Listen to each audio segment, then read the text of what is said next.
It's time for the weekly sports page with the dynamic David Coleman. Stay tuned for thrills, chills, and yes, spills. Oh yeah, and a whole lot of other great stuff. Call 855-525-5683. Tweet your questions at Dynamic Sports PA or Facebook. Drop a line on Dynamic Weekly Sports Show. Sit back, relax, and groove while Dynamic drops sports in your ear hole. Nebraska wins the game on the final play of the contest. Oh, baby! How about that? Jacked up indeed. Are you kidding me? They're not gonna keep him off the field tonight. Holy cow! Now here's Dynamic David Coleman. Good morning and welcome to the Weekly Sports Magazine. I'm Dynamic Dave on a beautiful Saturday morning. You can call me up at 855-525-5683 is the number. Or you can hit me up on Instagram, YouTube, Facebook. And don't forget the podcast. Download it. Just go out and search for the Weekly Sports Magazine. We're on like, 10, 12 different podcast platforms. So you can't miss us. And that's just in case you miss some of the show. And then we always upload the show to YouTube after we've completed it later on today. So a lot of ways to get in touch with me. Okay, send me an email, weeklysportsmagazine@gmail.com. All right? A lot of stuff to talk about today. We'll get into that in just a moment. But before we do anything else, I want to quickly tell people about the Grant Writer Seminar that's taking place next Sunday afternoon. You can go out to Eventbrite and do a search for Grants and Federal Assistance Seminar and then register. There is a cost. You're not going to get this kind of information for that cheap of a price. So what I'm trying to do is empower people. That's why I've charged $30. That's really cheap, I'm going to tell you. The information that I'm going to give you next Sunday, you're going to pay $300-$400 if you go to a grant writing seminar. Now, don't think just because it's cheap that you're going to get shorted when it comes to information. I promise you, it's going to be good. I'll give you more information. Make sure you look at the Facebook page, all of that stuff. Just remember, next week, the Grants and Federal Assistance Seminar, empowering you to succeed. Okay? Excuse me. Now, as I said, we got a lot of stuff to talk about today. Post Super Bowl Saturday, we're going to recap the Super Bowl. I'm going to give you my observations of the Super Bowl and also the Steve Wilkes firing. There's been a lot of stuff going back and forth about Steve Wilkes. So I'm going to give you that, what my take is on the Steve Wilkes situation. I will tell you right off the bat, I think it was a bunch of crap. But anyway, we'll get into all that. We'll also get you some information about, oh, by the way, Jimmy Garoppolo has been suspended for using PEDs. We'll talk about that. We'll take a quick look at the draft. Well, the mock draft, because everybody and their mama got a mock draft. So I'm gonna look at the Great Blue North Draft Report, which is a good friend of mine, Colin Lindsley. We'll look at him and some of the other things as well as we move forward. Also, it's NBA All-Star Weekend. I don't really watch All-Star games, but if you don't know what the roster is, I might give you the roster. There's some news about Milwaukee. Remember, they fired their coach earlier in the season. They ain't doing too well.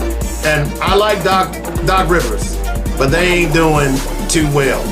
And late last week, we got some information that would have shocked all of us about LeBron and Steph.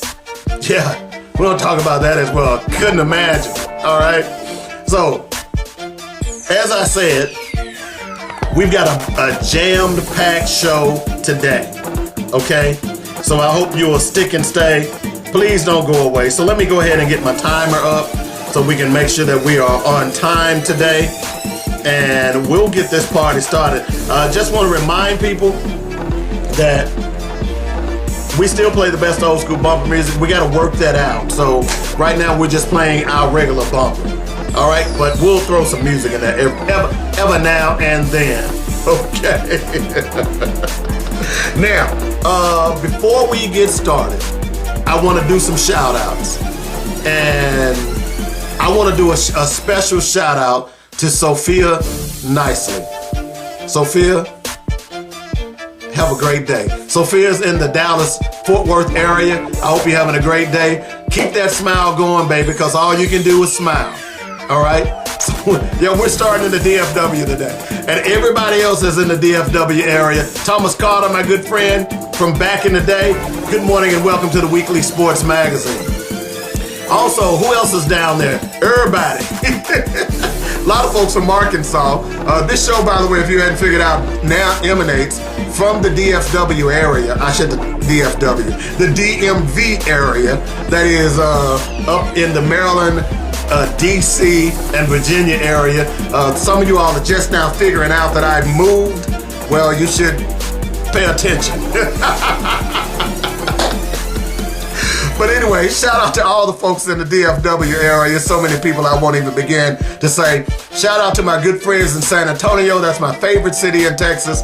Good morning and welcome to the Weekly Sports Magazine. And my good buddy Kenneth Munt. You still posting and doing your thing, brother. And you're keeping us abreast on all the things that are happening in and out of the world. And I appreciate you for that. And he's down in Houston. Welcome to the Weekly Sports Magazine. Since we're in the western area, we'll just go west first and then come back this way. How about that? Let's go out to Arizona, Phoenix to be precise, and talk to and say, what's up, Phil Collins? And welcome to the Weekly Sports Magazine. Dr. Rosie Milligan with the Black Writers on Tour. Good morning and welcome to the Weekly Sports Magazine. We will get you on next week to talk about Black Writers on Tour. That's a promise. I'm going to be honest with you. I don't know if I'm going to make it again this year. I apologize, but we'll see. We'll talk. Let's put it that way. We may be able to pull this off. I may have someone that would like to come with me as well. All right. Let's see who else is in everybody. Hansel Harris. Good morning and welcome to the Weekly Sports Magazine. And also going up I-10 and going north to Northern California, Idris and all my friends out there. Rosetta, good morning and welcome to the Weekly Sports Magazine. Appreciate you joining me. Lisa in Seattle, Washington, good morning and welcome to the Weekly Sports Magazine. Corey in Colorado, good morning and welcome to the Weekly Sports Magazine.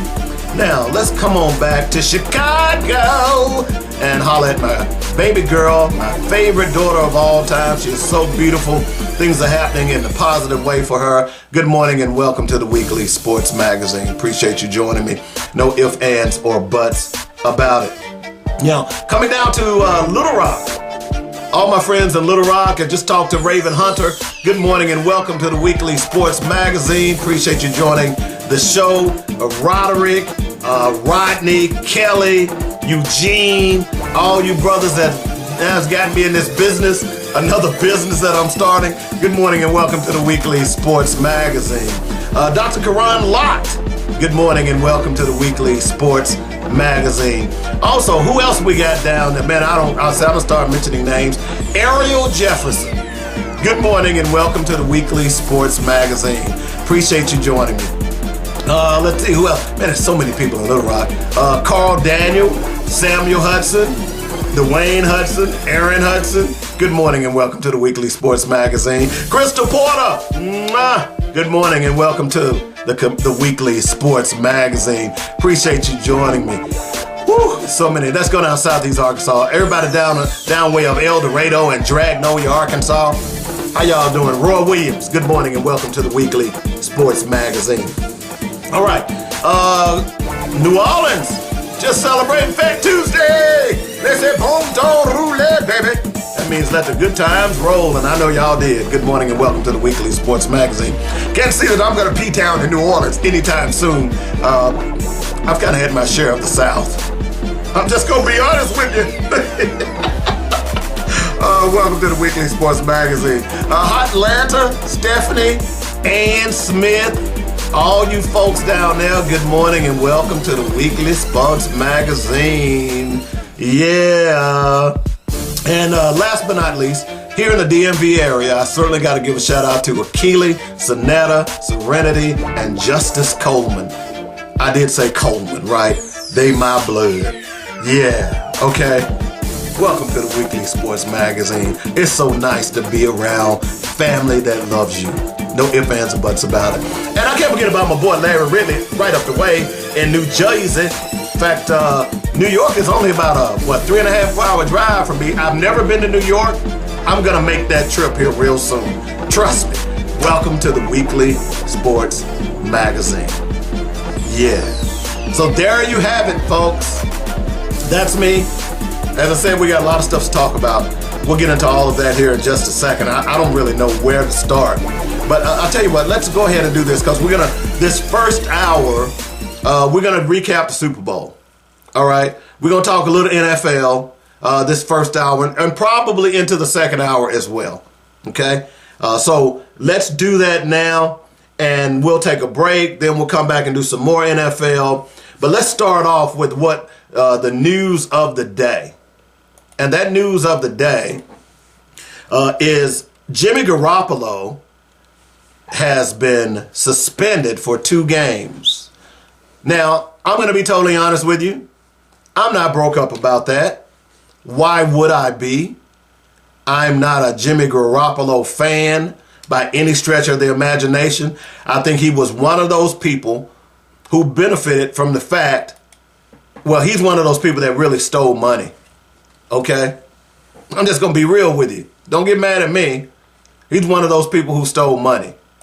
And what I mean by that, I know that people looking at me like, oh, man, what are you saying? He was fortunate. He went to the Patriots. He was drafted by the Patriots. He never did anything with the Patriots. He ended up going to San Francisco. He never did anything with San Francisco. He's been trade bait. He's been one of those people, and I hate to say it, but you know I'm telling the truth. He's been one of those white boys that they laud potential over them, and they make millions of dollars doing nothing. Who is the other one? Is it A.J. McCarron, the Alabama quarterback, McElroy, or whatever his name is? He's still on a roster. He's never even started, but he's making millions of dollars. They don't do that for black quarterbacks. Okay? But either way, he's now been accused, or at least he's been suspended. He's no longer accused of using PEDs. It's for next season, he's going to miss 2 games. Now, I don't know anyone who would even want Garoppolo on their roster. This guy's done nothing. Nothing.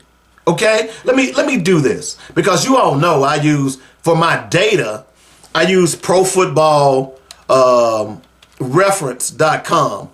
A lot of that. Okay? Pro Baseball Reference. By the way, just on a side note, you know what I'm really excited about being in this area? The Baltimore Orioles play about 30 minutes from where I am. And see, I'm a closet baseball fan. And one of the things that I've never been able to do is watch baseball on a regular basis. Okay? You know what I'm saying? So I want to go watch some baseball. And I am. I'm going to go watch a lot of baseball this year. Believe me. Okay? You know what? This is a trip. I'll tell you what I'm doing. So I'm on Pro Football.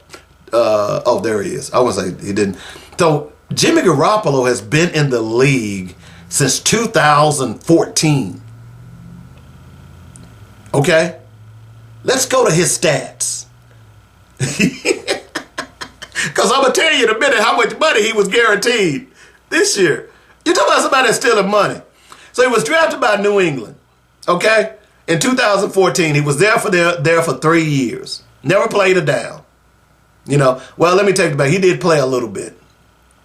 The first year he had 19 completions. The second year he had 1 completion. The third year he had 43 completions. He then went to San Francisco from 2017 to 22. All right. There the most completions that he had was in 2019, 329 out of 476. And yeah, let's be honest, he's been hurt a lot. Okay? He's been hurt a lot, but still, I'm just being real with you. So he was 6 years with San Francisco, 3 years with New England, and 1 year with the Raiders.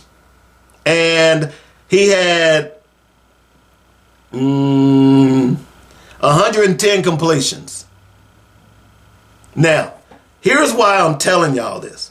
Excuse me. Because this is a classic example of how if you are a white quarterback, you're going to make money in the NFL. If you're a black quarterback, they're quick to jettison you and set you on the sidelines. See Colin Kaepernick and many of the others out there. So either you're going to play if you're a black quarterback, but you're not going to be a backup. The only one that I can remember, and there have been others, but Jacoby Brissett. He's been a journeyman. He's been a backup, this, that, and the other a lot. But you don't find a lot of black quarterbacks in that position. All right? So the reason I'm saying this is because here's what's going on with Jimmy Garoppolo right now. And there's no reason why this guy should even get another contract. All right?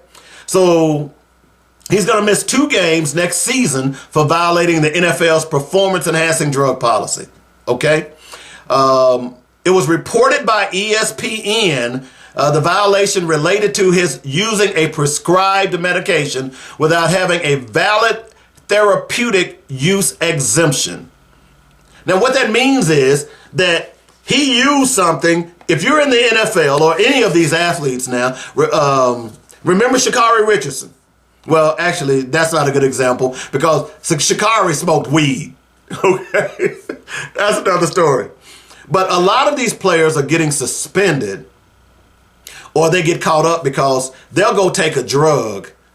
And some of them, I'm going to be telling us, I believe, and this is just my opinion, I believe that a lot of them know they're taking a PED and think they won't get caught. There are a lot of masking agents out there.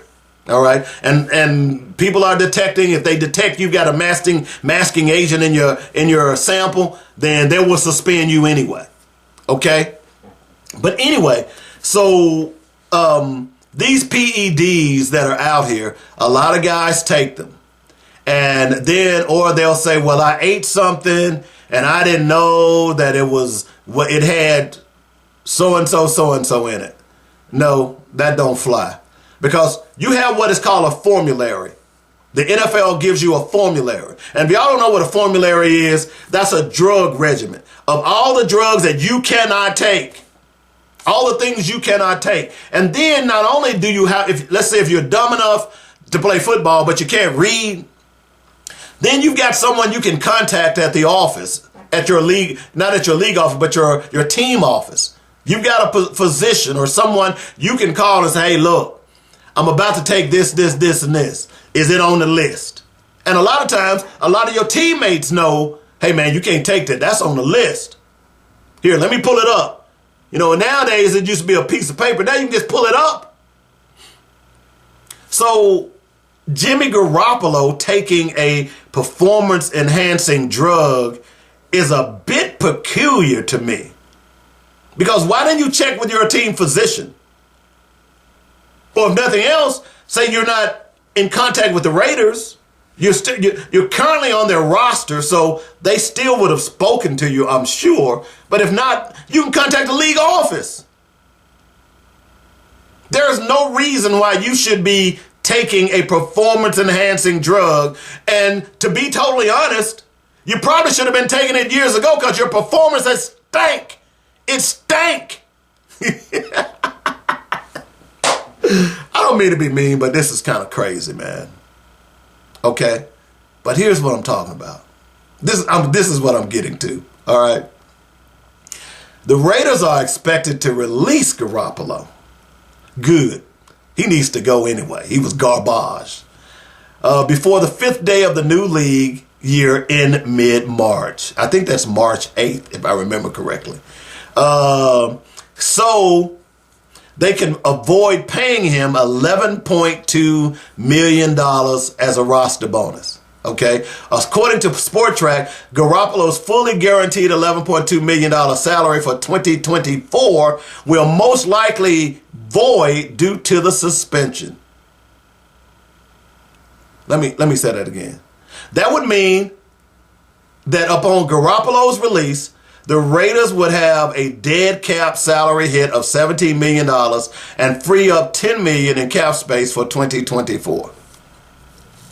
Let me go back and read that, Spurs. Garoppolo's fully guaranteed $11.2 million contract for 2024 will most likely void due to the suspension.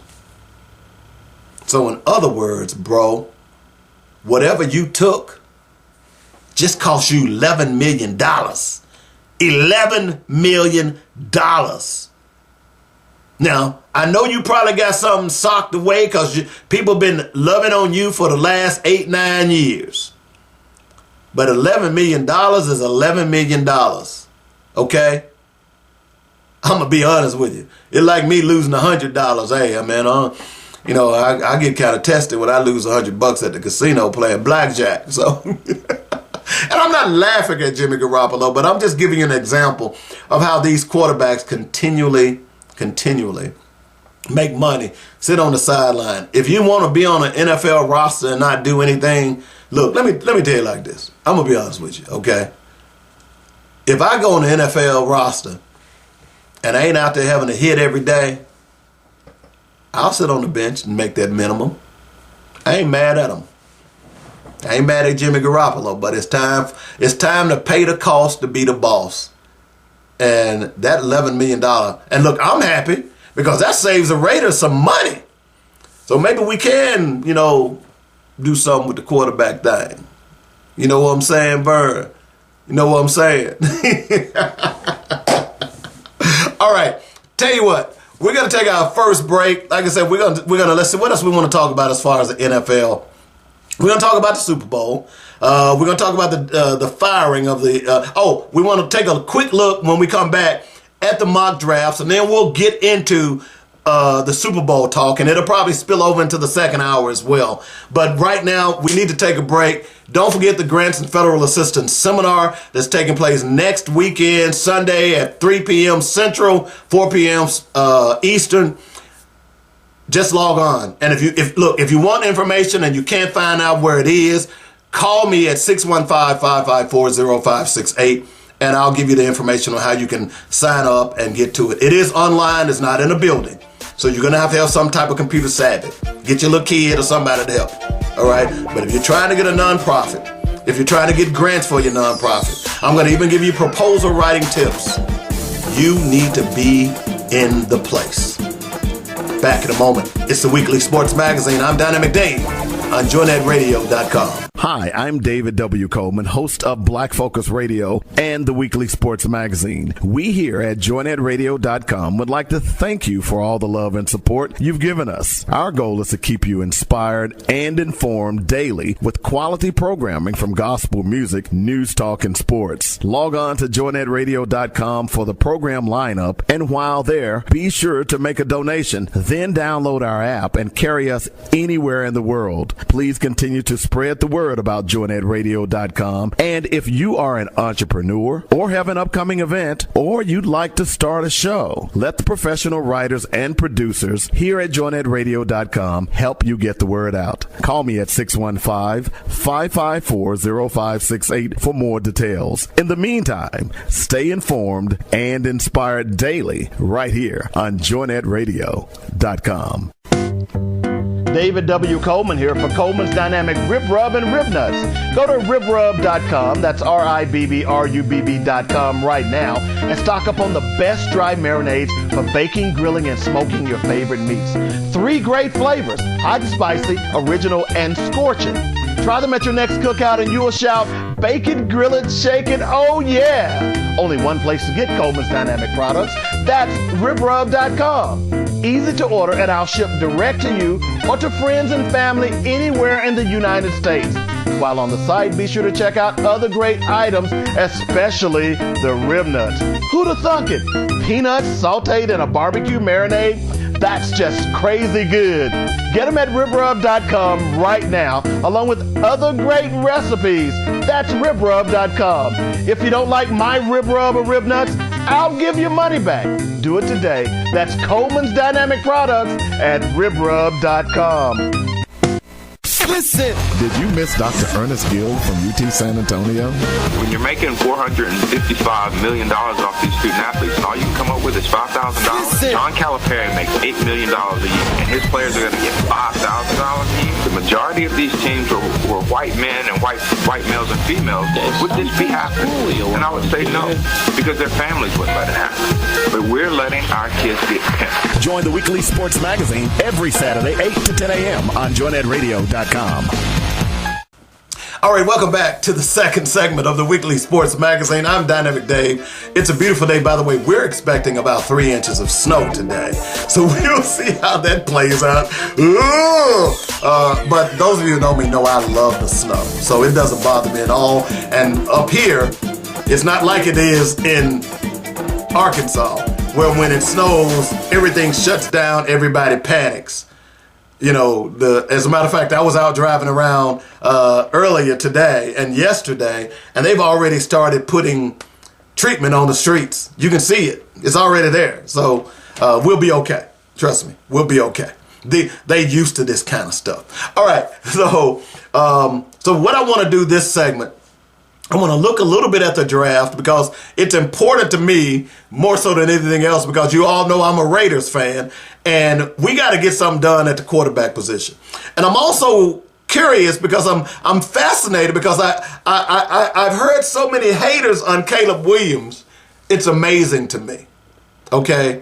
I saw one piece where this guy was talking about Caleb Williams is a 4th round pick at best. At best. A 4th round pick. Okay? Now, we know Caleb Williams won the Heisman Trophy in 22. He was spectacular. In 23, he didn't play very well, and a lot of that had to do, he was running for his life. He didn't have a very good offensive line. Okay? But at the end of the day, as far as I'm concerned, if it's my team, I'm taking Caleb Williams. I don't give a damn what anybody says. But there's been a couple of who's the former running back that used to play for the Pittsburgh Steelers. I forgot his name. I can see his face and it's escaping. But he said he thinks Caleb Williams is going to be a bust. Another person said Caleb Williams is maybe a 4th round pick at best. I'm trying to figure out what the hell are they watching. And these are supposed to be professionals. These are people that play the game. I mean, I wonder if they're simply saying these things because they want to be controversial and make people send them tweets and, go viral and all this other stuff. But Caleb Williams, a 4th round pick. So I got to thinking, I said, I got to go out here and look at some mock drafts. Okay? So that's what I'm going to do this segment. We're going to go out here and look at a few mock drafts. And so let's look at a recent one on CBS Sportsline. And part of the reason I'm looking at this is because, as I said earlier, I'm a Raiders fan. And there is a position, oh God, no, I just saw something. I'm going to go gag. Please, God, no. I'll tell you that. I know there's a particular position that we have to address. There's no ifs, ands, or buts about it. Look what color I got on. Gray. Look at the backing on my chair. I'm a Raider fan, folks. No ifs, ands, or buts about it. Win, lose, or draw, I'm a Raiders fan. Always have been, never wavered, never will. I must admit that I hated seeing the Chiefs win the Super Bowl this weekend. Didn't really want the 49ers to win it either because they used to compete with the Raiders when the Raiders were in Oakland. If the earth could have opened up and swallowed them all up, like in the Batman movie, when Bane came back and I know that was mean. I'm sorry. But sports sometimes brings out the worst in all of us. But anyway, I think the Raiders have to address the quarterback position in this draft, even though he may be young. So I was listening to ESPN yesterday morning, and they were talking about quarterbacks, and that the top 3 quarterbacks, and I'm still are Caleb Williams, Jaden Daniels, and Drake May. Okay? And some people believe that Chicago might decide to take Drake May as opposed to Caleb Williams. You go right ahead. I'm going to be honest with you. And here's the argument I heard. Oh, he's got a big arm. He can throw, and he's 230. He's 230 pounds and, 6'4", yada, yada, yada. Okay. He's big. But as I've said over and over again on this show, I am yet to see anything from Drake May that would make me think that he's worthy of a number one pick and or all of this hype. They've been hyping this kid from the time he entered North Carolina. He's their golden boy. Okay? He's their golden boy. And there are a lot of these white pundits out there. And yes, you say, well, Dave, why you always say white? Because football is subliminally racist. How they pick players, all of it always has been. Okay? And that's just not the pros. It permeates all the way down to the high school and sometimes the junior high level. So we know that the NFL is a bigoted league. We know that already. Part of the reason that they singing the national black anthem at the Super Bowl is because they're trying to show black folks, because guess what? Who's making their league? If it's not for black folks, what do you have? And we asked this question when I was doing my daily show on WNSR in Nashville. And I didn't give the answer. We had a caller to call up. I said, if not for those black athletes that are running up and down that field, what would you have? That was the question of the day. And the answer was by many of the white guys that called, because the majority of our listeners were white. You'd have a bunch of big, slow white boys running up and down that field, and I probably wouldn't watch. That's not me saying it. That's what they were saying. So we go back to last season, where you had last year's draft, you had 3 black quarterbacks taken in the first round. They got to make sure that they hype these white boys.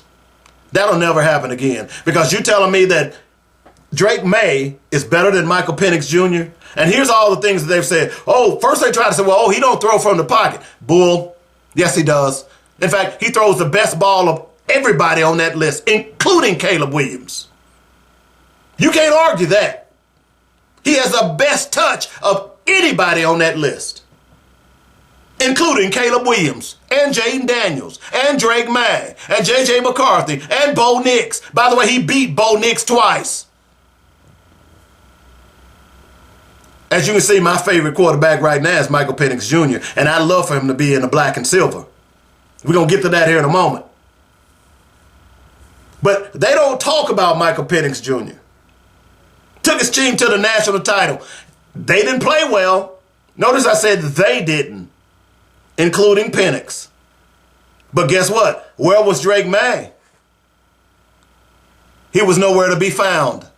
He wasn't even in the hunt for a national title. So how are you figuring that he's better than Michael Penix?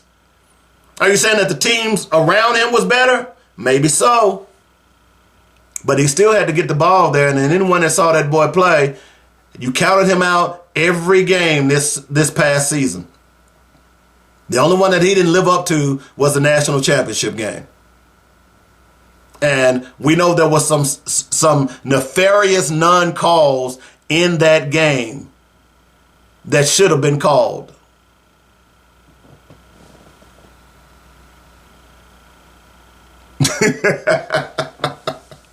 But anyway, back to this mock draft.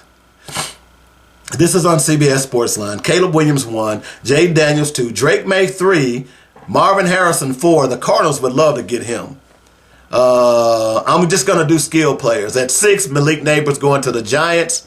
And because my son is a Titans fan, they're going to get an offensive lineman, Joe Alt.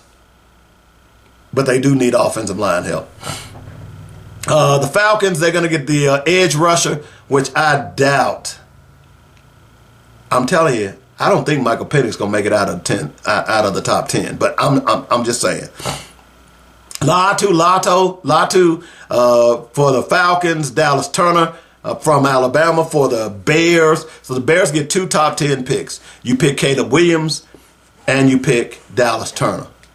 So Justin Fields is going to be out of Chicago. So I'm moving on down here. Rome Odunze to Denver. Don't like that. Denver needs a quarterback. I would love for them to get J.J. McCarthy.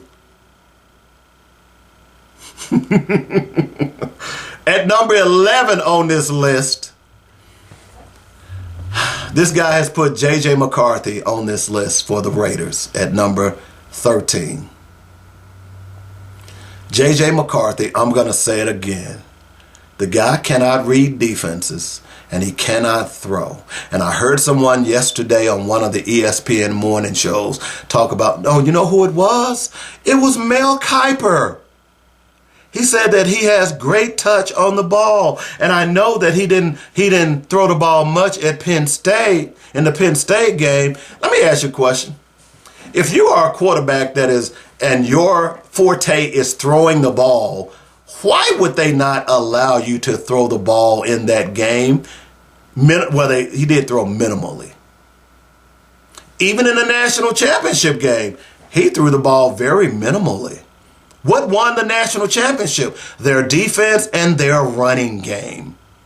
That's because, look, you tell me Harbaugh wouldn't have allowed him to throw if he couldn't throw, if he could throw? Yes, he would have. Okay? Harbaugh looked at his team and looked at his quarterback and said, I got a kid who is a great leader, but he can't throw that well. How can I minimize his mistakes? I've got 2 great running backs and an offensive line, and they are juniors, 5th-year seniors, 4-year seniors, and juniors. I'm going to run the ball. That's what they did. They ran the ball and played defense. Old school football. Can't take that away, although they cheated to get there. Let's be honest. So now you're going to tell me J.J. McCarthy is the number 1 draft pick? Don't be surprised if he falls out of the first round. And I hope to hell the Raiders don't be stupid and draft that guy. Moving on along. Here's where they have Michael Penix Jr. They've got him going because, Baker Mayfield is a free agent. Michael Penix Jr. going to Tampa Bay at 26. He's not going to make it to 26. It's just not going to happen. Let me tell you why. Okay, we know 3 of the teams that are in that first round needs a quarterback. That they're going to take those quarterbacks. Okay? We know that. The other team, the Falcons, is questionable whether or not they'll take a quarterback. The other one is the Vikings, the Broncos, and the Raiders. That's 4 teams. And you're telling me that they're going to let him fall to 26? Man, somebody done pours in the water if that boy goes that late. I'm going to tell you. And you're telling me J.J. McCarthy is going to go before him? They don't even have Bo Nix on this draft, on this mock draft in the first round. Now, let's go to my boy Great Blue North, Colin Lindsley. Let's see what he has. Okay? He's got Drake May going to Washington. He flips Jaden Daniels going to New England. I'm going to tell you like this. I love for Jaden Daniels to end up as a Raider. Now, from what I've been hearing, and I hate to be talking about the Raiders, but, hey, it's my show, and it's my team. From what I've been hearing, the Raiders are going to try to make some moves and move up. Now, who are they going to move up and get? It's not going to be Caleb Williams. I sure as hope hell it don't be Drake May. But Jaden Daniels was apparently spent a little time in the locker room late in the season. I don't think I'd mind having him. Let's see. I'm looking for Michael Penix. So at 11, see, this makes more sense.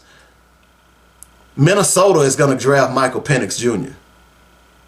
That's why I'm saying the Raiders are going to have to move up. J.J. McCarthy to Seattle. I'm looking for Bo Nix because he was a hot commodity white boy earlier. They've got Bo Nix going number 37, at least Colin Lindsley does. Got him going number 37. Okay.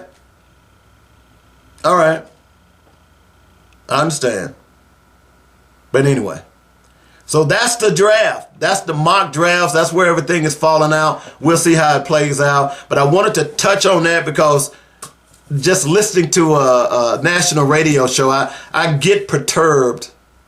And sometimes it's to the point now where I carry a pencil and a piece of paper around with me so I can jot down, so I can talk about that craziness sometimes on the Weekly Sports Magazine. Okay? All right. So let's switch gears for a moment. Well, I shouldn't say switch gears. Let's look at the NFL and the Super Bowl. By now, you all know the results. Many of you all were watching just like I was watching and didn't have a dog in the hunt, as I said earlier. First and foremost, I want to address Travis Kelce. Okay? During the time, well, let me take that back. Let me start off like this. I want to address the halftime show. Okay? I want to address that first. All right? Because at the end of the day, a lot of people don't know why we have all these famous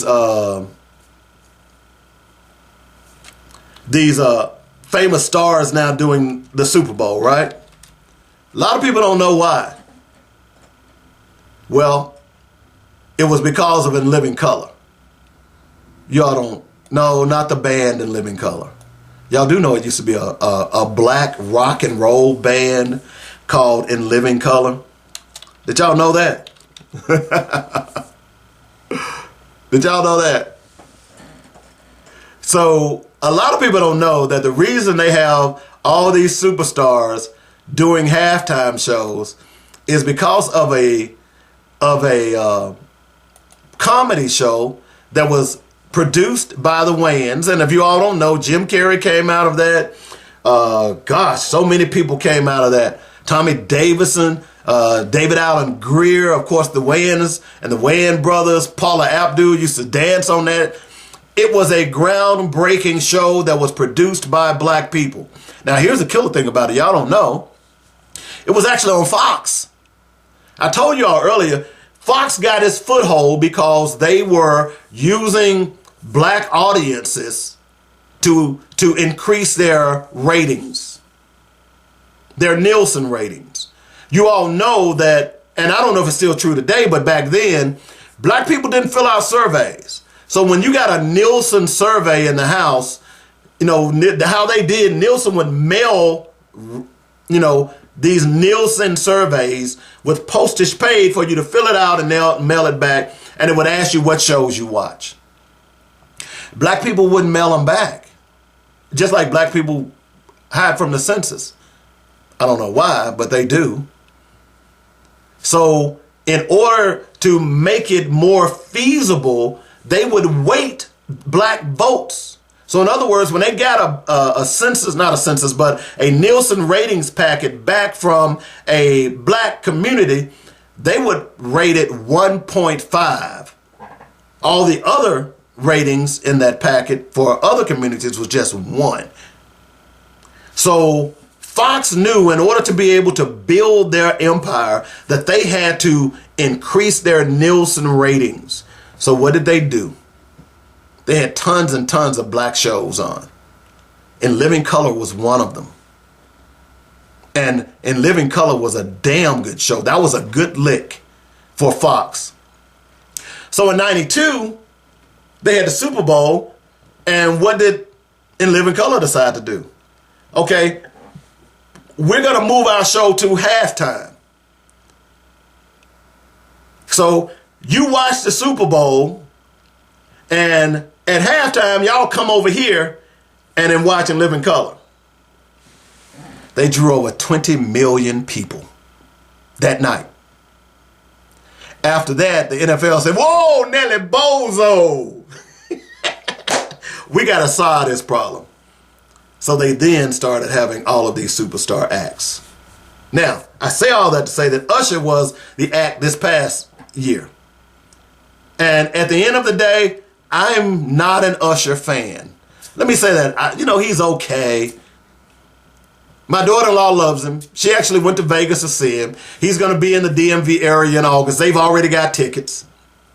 He did a good job. Alicia Keys was there. Oh, my God, Alicia Keys. Woo! Girl, mama, woo. By the way, did you see that natural beauty? And then, of course, she had on red. Oh, my God. God. That's who else was on there. Lil Jon. I'm trying to think who else was there. What was that? Jermaine Dupri. What was he in, by the way? He had on these shorts, and then he had on these little lace socks I used to buy my daughter to wear. You know, little girls had them little lace pull-up socks. I don't know. But he did a good job. I'll give it to him. It was a pretty good show. Okay? I'm going to give credit what credit is due. It was a pretty good show. But I got to tell y'all, folks, 2007. I just want you to go and look at that. Go out to YouTube right now and talk and just type in Super Bowl halftime show 2007 and watch. Okay?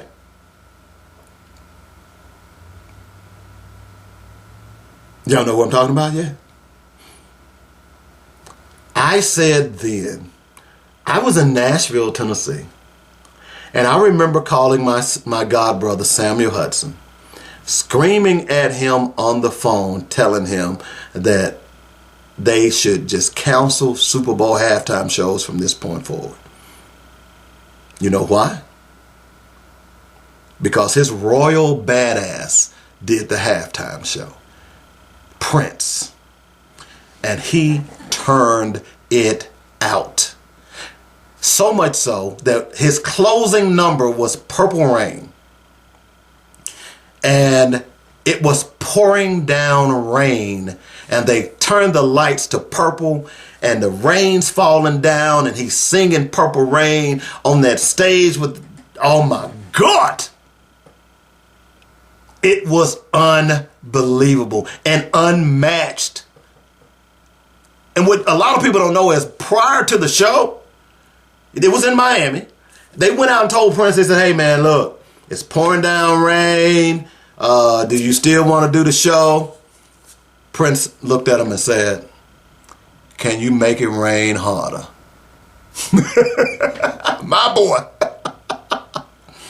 And he turned it out.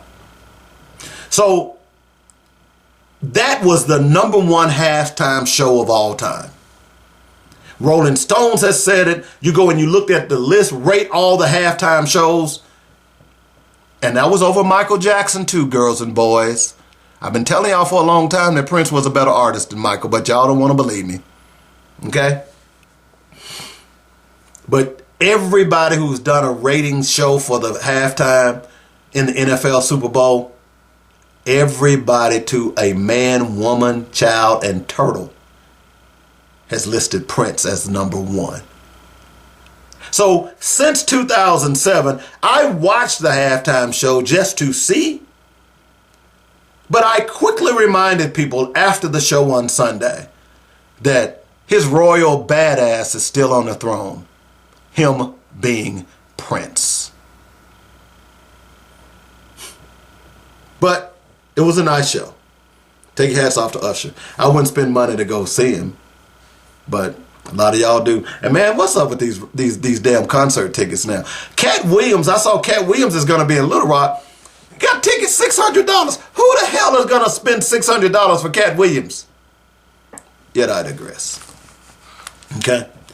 So, I tell you what. Let's do this. Time is getting the bail on this show today.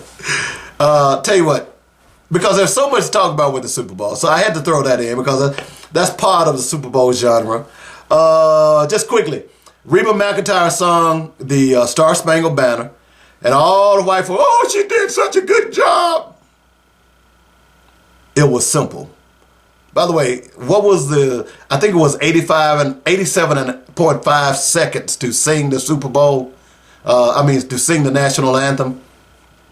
She was like 92, so did you bet the over-under? This was, by the way, the most watched Super Bowl in NFL history. They said over 123 million viewers. Wow. unbelievable. The NFL was like, money, money, money.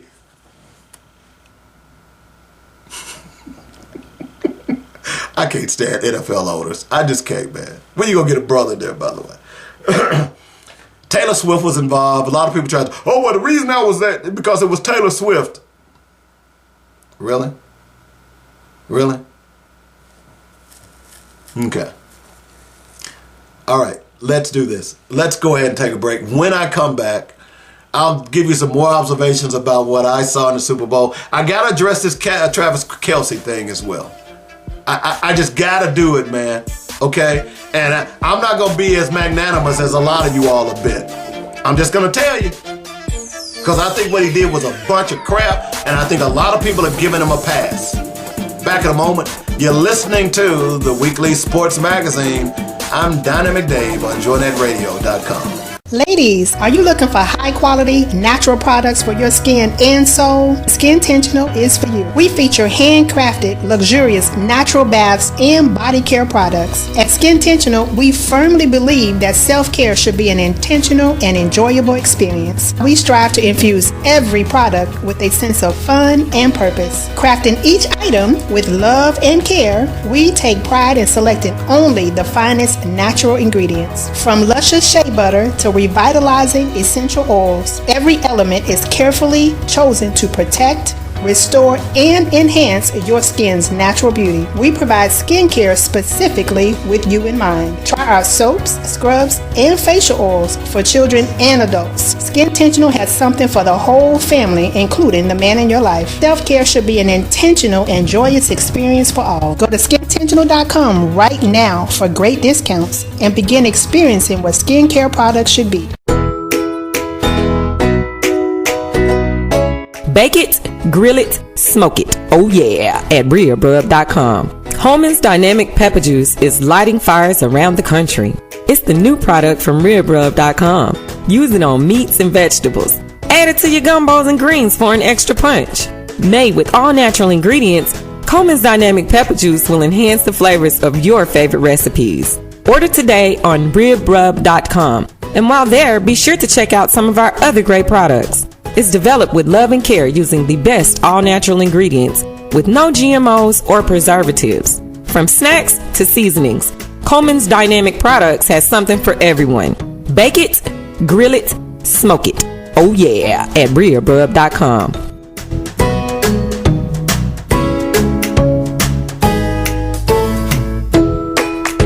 LeBron James is the greatest player we've seen this generation. You have to be careful when you start saying, and so, well, he wasn't as good as Michael, or he wasn't as good as Magic. Every generation you get that. You begin to sound like that old man that lives down the street, and every time you walk on his yard or you even walk by his yard, he's on the porch and he's got that little crooked finger. He's like, get off my lawn! Get off my lawn! Join me Saturday mornings at 8 for the Weekly Sports Magazine on JoyNetRadio.com. Get off my lawn! Welcome back to the Weekly Sports Magazine. I'm Dynamic Dave here on JoyNetRadio.com. We're talking Super Bowl, the recap. Super Bowl was last Sunday afternoon. This is our first show since. I just want to talk a little bit about it, give you my observations on it. I'd love to hear yours. Send me an email at theweeklysportsmagazine@gmail.com. Certainly you can log in and check out what I've said about the show, about the Super Bowl on Facebook, YouTube, and Instagram. So make sure you check that out as well. So, all right. So, Travis Kelce. And we're going to get into the full game here in a little bit. But if you watched the game, there was an incident that took place on the sideline between Travis Kelce and Andy Reid. And what occurred was apparently Travis Kelce was upset. And it fascinates me how everybody was making excuses for why Travis Kelce did what he did. Let me tell you what he did. He was upset. And he goes up to Andy Reid, screams in his face, and body bumps him. Now, let me tell you something, folks. I don't give a damn how mad you are. At that point, he only had one catch for like 1 yard. There was a play that occurred where he was out. The guy that had taken his place missed the block. You don't know why he did that. But at the end of the day, it really doesn't matter why he did what he did. You know why it doesn't matter? Because you have no business screaming and hollering at your coach, and let alone body bumping him. I've been fascinated by how all of these people have been making excuses for Travis Kelce. The issue about not being in there on a crucial play. Oh, he was upset because he should have been in there. He missed the block. Maybe if he'd have been in there, they wouldn't have missed that block. I've heard all kinds of excuses for this crap. Okay? All kinds. Travis Kelce and his brother Jason, who have a podcast together, addressed that issue late this week. And even his brother said what he did was unacceptable, and he capitulated, and he agreed that there's no place for that. He was in the heat of the moment. He and Andy Reid are great friends, yada yada yada. If Andy Reid, and I'm paraphrasing, but this is basically what he said. He said, he calls him Big Red. He said, I'll tell you this, if Andy Reid retires this year, I'm going to retire. That's how much I respect and love playing for him. That sounds great, doesn't it? But it doesn't excuse what you did. And I'm fascinated how people are trying to sweep this under the rug. And here's why. Here's why. Because there were a lot of black players who tweeted during the game and were appalled how the announcers tried to cover it up, tried to make excuses. But during the game, they basically said, look, if that would have been me,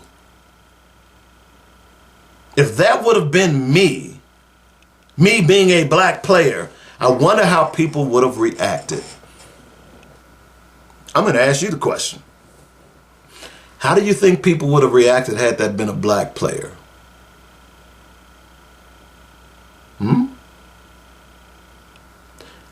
Here's the deal. I doubt that many black players would have ever done that. And had it been a black player, would he have played any more in that game? Or would he have been benched? By the way, has Kelce been fined by the Kansas City Chiefs? No, he hasn't. Makes you wonder, doesn't it? Remember I said earlier in this show how the NFL has, subliminal racism? Y'all remember that? That's one of those instances. Because we know that had that been a black player who in a primetime game went up and mouthed off at his head coach in the middle of the game and then body bumped him. Now look, Andy Reid's a big old boy. He got to be pushing 3 bills, right? Would you agree with that? You have to be. Now look, Travis Kelce ain't small himself, but he body bumped him to the point where he moved him. He was kind of jiggling. Little jello shake there up there. Had that been a black player, y'all know what it would have. He'd have been fined. Now, in the heat of the game, he probably would not have been thrown out or sit on the bench because they needed Travis Kelce at that time. But they certainly would have addressed that specifically after the game, and the league probably would have addressed it as well. And at the end of the day, Travis Kelce should be fined. The question is, will he? Don't know that. Don't know that. But that's some of the things that I wanted to get into today. Next hour, you're probably asking, well, Dave, you hadn't even said anything about the shooting that took place at the parade. I'm going to address that at the top of the next hour of the Weekly Sports Magazine because I do want to address it. And I don't have enough time to do it because I've only got about 2 minutes to go in this segment. But yeah, I'm going to address it. Okay, and I'm going to address it on Black Focus Radio as well next week. I'm going to address it. So y'all stick and stay for that. Also, next hour, we may talk a little bit about the Allstar game. We're also going to talk a little bit about LeBron and Steph. You may have heard late this week that there was a potential trade, or at least conversation about a trade, but with those two involved. It's not what you think, but if you understand what could have happened, I'd be curious, So we'll talk about that as well. It is All-Star weekend for the NBA. I don't watch a lot of NBA All-Star games. I don't watch All-Star games, period. I just don't. I'm sorry. Don't get mad at me. I just don't. All right. So let's go ahead and do this. Let's take the top of the hour break. I want to make sure I got everything covered for this hour. We'll go ahead and do that right now. And when we come back, we'll jump into some other things. We still got a lot of stuff to talk about today, okay? And don't forget the Grants and Federal Assistance Seminar taking place February 25th at 4 p.m. Eastern. It is an online seminar, okay? So you will have to go out to Eventbrite and register and pay your, listen, $30. That ain't a lot of money at all, folks. $30. Okay? All you got to do is pay it. Now, if you've ever participated in a grant writing seminar, if you've ever wanted to go to one, you know that those things can cost a lot of money. And you probably say, well, it's probably not going to be that good because the price is not that high. Oh, yeah. It's really good. And I'm not saying it because I'm doing it, but I'm saying it because of people who have watched the seminar, who's been in part of the seminar, all the information you're going to get. Let me tell you, I'm going to tell you about the funding cycles. I'm going to tell you about the 5 main sources of where that money is coming from.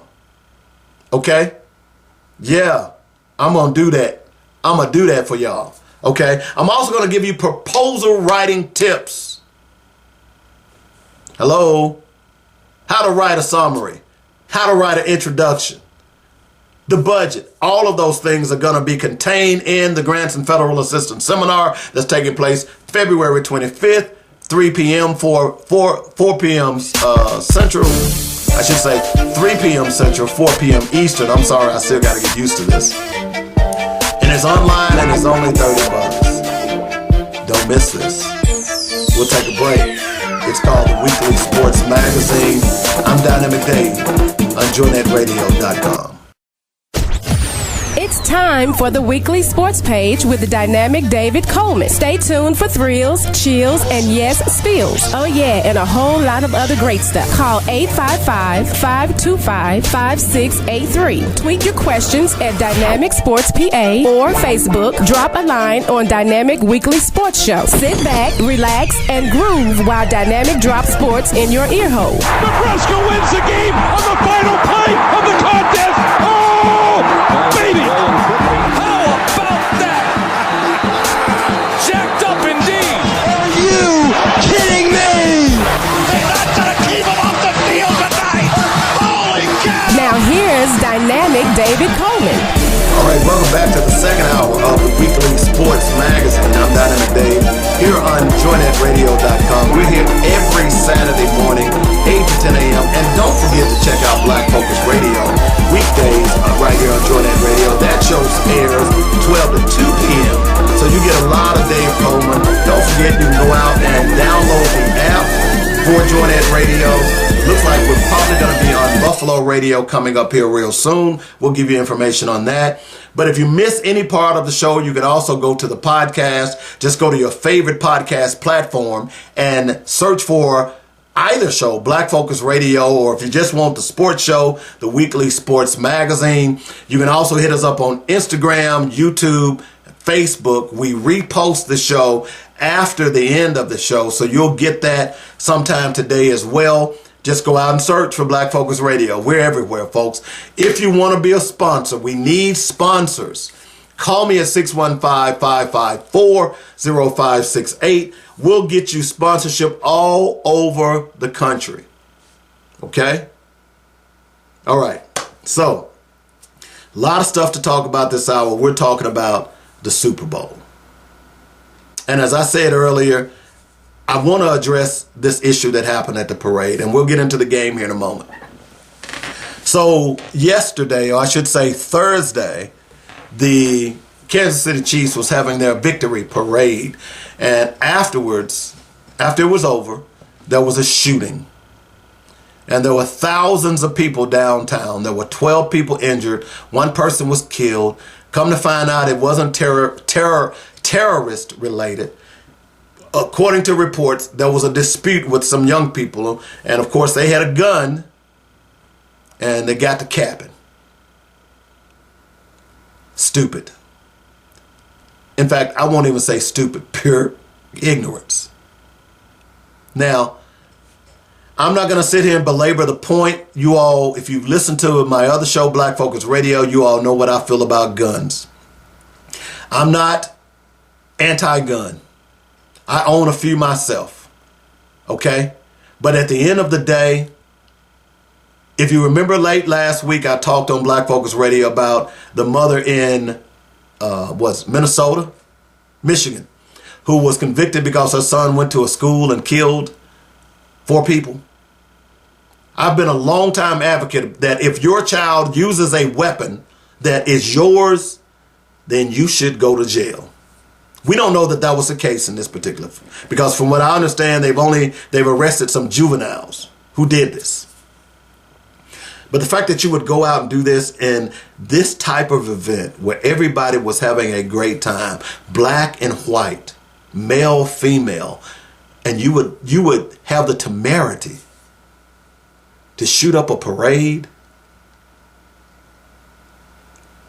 I hope they throw your ass under the bottom of the jail. That could have been me. That could have been you. Look, the majority of the people that had to go to the hospital were kids. Those kids didn't go to that parade thinking that, hey, I'm going to get shot today. Now this is making look, you're basically destroying our lifestyle, because this is going to make people rethink all of this stuff. What are you now going to start having these celebration events inside of stadiums where you got to give out tickets and go through metal detectors? Is that where we're headed now? Is that where we're headed?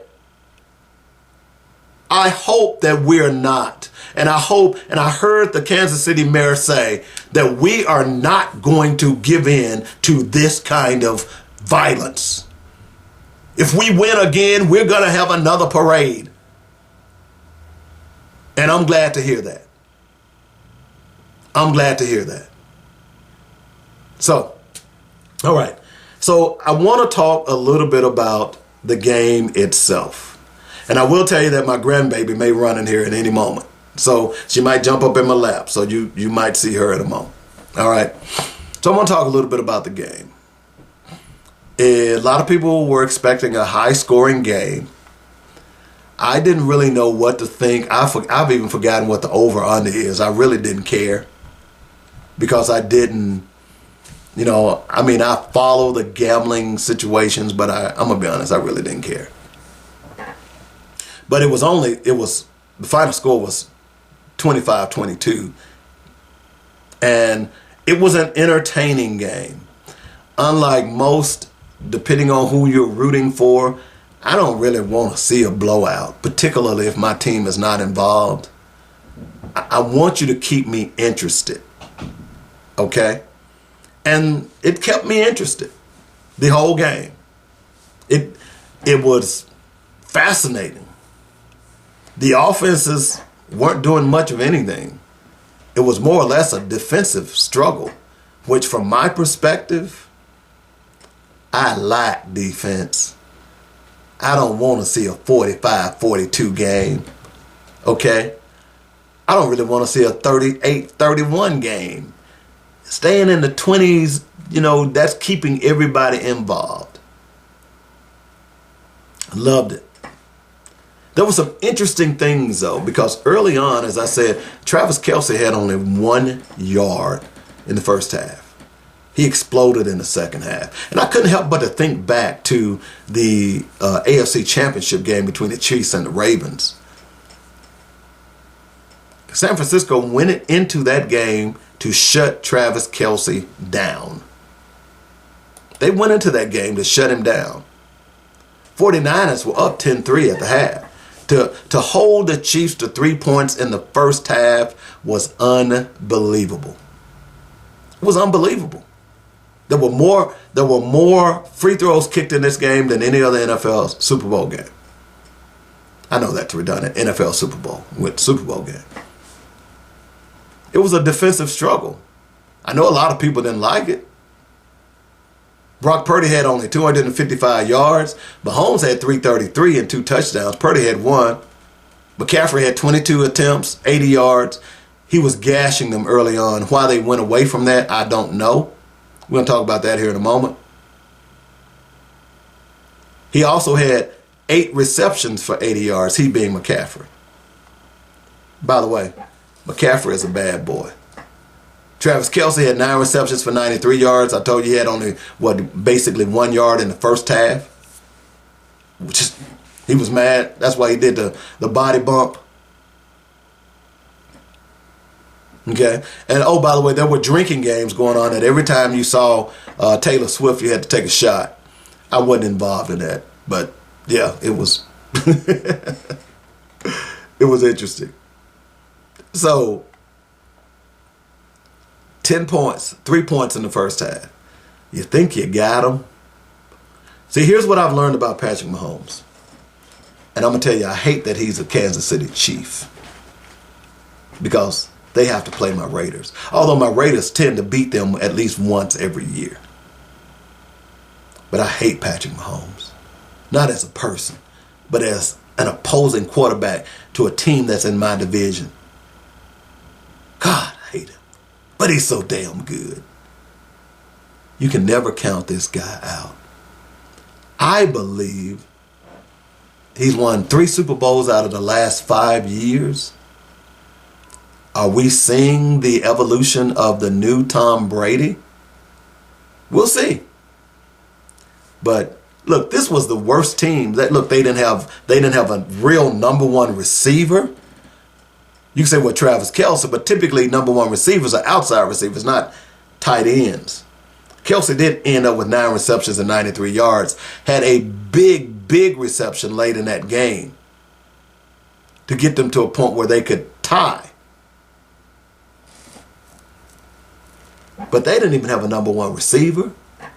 Their running back, Pacheco, is okay. I don't even think they had a number 2 receiver. Their receivers were garbage this year. Okay? So, I mean, if you couldn't beat them this year, when are you going to beat them? Y'all understand what I'm saying? If you couldn't beat them this year, when are you going to beat them? Because their defense was tops. You know they're going to pick up probably a free agent. Look, free agent receivers right now looking at Travis, not Travis Kelce, but Mahomes and saying, I think I want to go play with Patrick. So free agents are going to be beating a path to the Kansas City door. It's going to be interesting to see what they do in free agency. The point is that we're seeing a dynasty. And long as Mahomes is healthy, that team's going to be tough to beat. It's going to be a tough out. Even when they're down, it's going to be a tough out. So, looking at this game, there are some interesting things that occurred. Defense played well. Offense didn't play too well on either side of the ball until it was late in the game. Of course, you know, it was an overtime. First time we've had an overtime game in the Super Bowl that I can remember. In fact, I think it is. Kept you occupied. San Francisco gets the ball. Or at least they choose to get the ball. They drive down. They're stopped. They kick a field goal. They go up 3. 22-19. Kansas City gets the ball. They drive down and they score and win the game. 25-22. In fact, they win the game on the same play that they used last year in the Philadelphia game. Don't know what they call it, but they send a man in motion, and he's coming in from the sideline. And in this case, it was McCole Hardeman. Come in from the sideline. He fakes like he's going to run past the quarterback. Then when the ball is snapped, he runs back and throws, and they throw it to the flat. He was wide open. Same play. I'm not sure why y'all weren't ready for that. Okay? I'm not sure why they weren't ready for that, but they weren't. Kansas City goes on and wins the game. Okay? A lot of people are upset. San Francisco fans, bang, bang, Niner gang. They were pop, pop. That was a bunch of slop. It was interesting.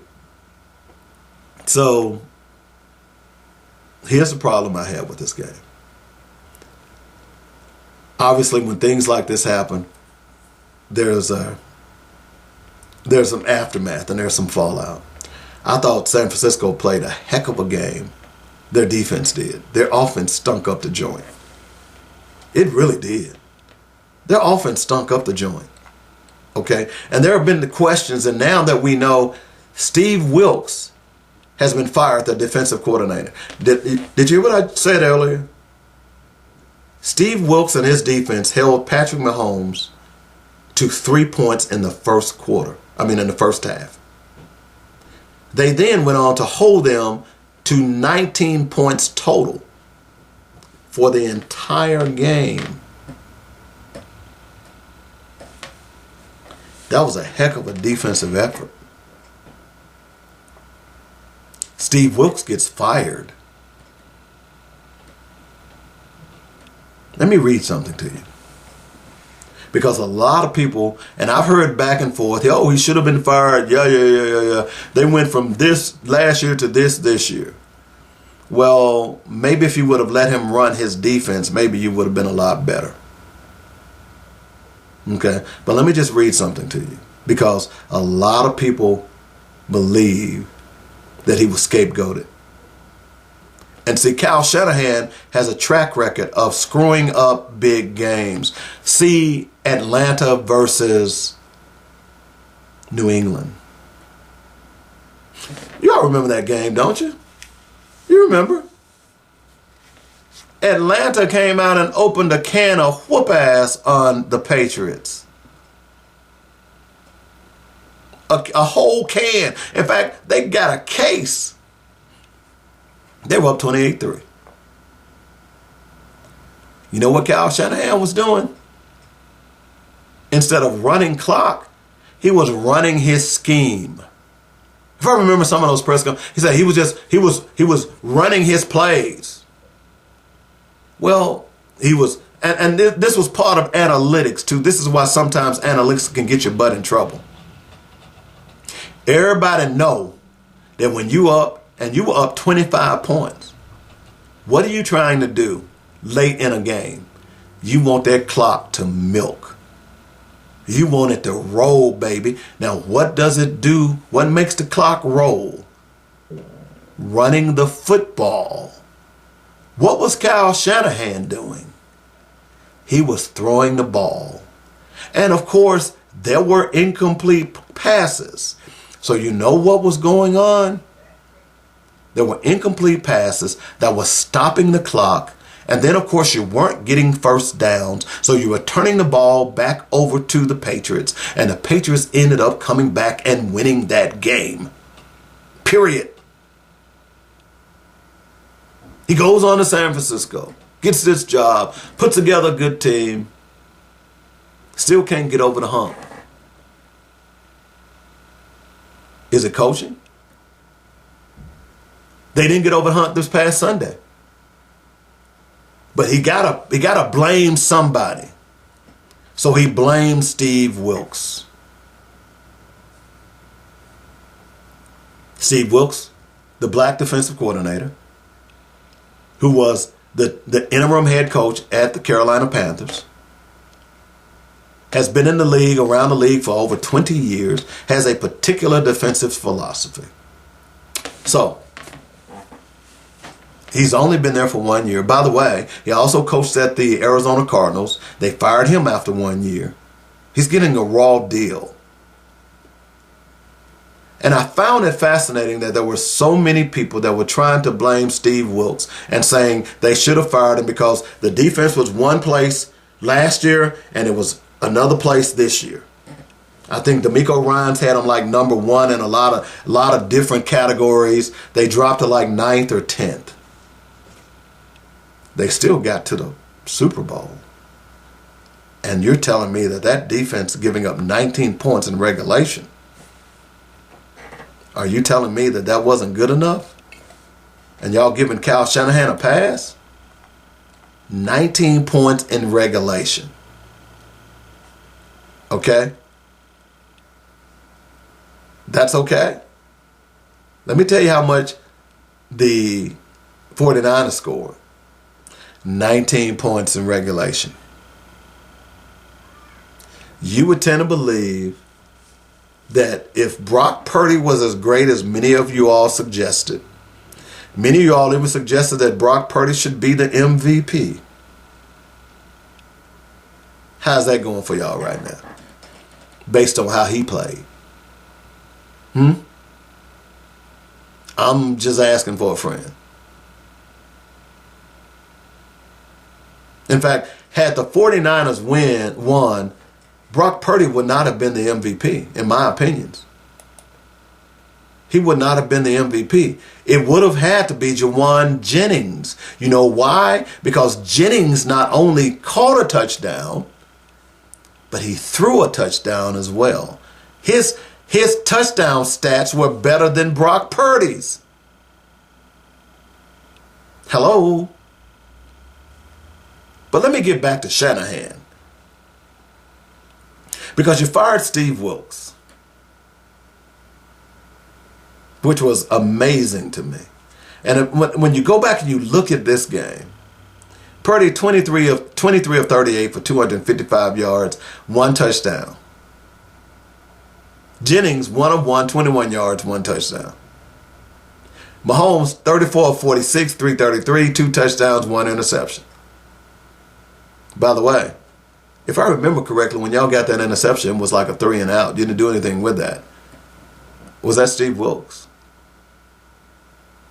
I'm just asking for a friend. You know, sometimes my friends ask these questions. Okay?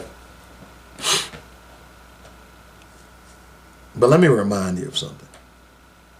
Steve Wilkes was fired because he was the scapegoat. He shut down Mahomes in regulation, knowing no DC jobs were open. Oh, we forgot. Did you know that they didn't even know who the overtime rule? That really boggled my mind. Okay.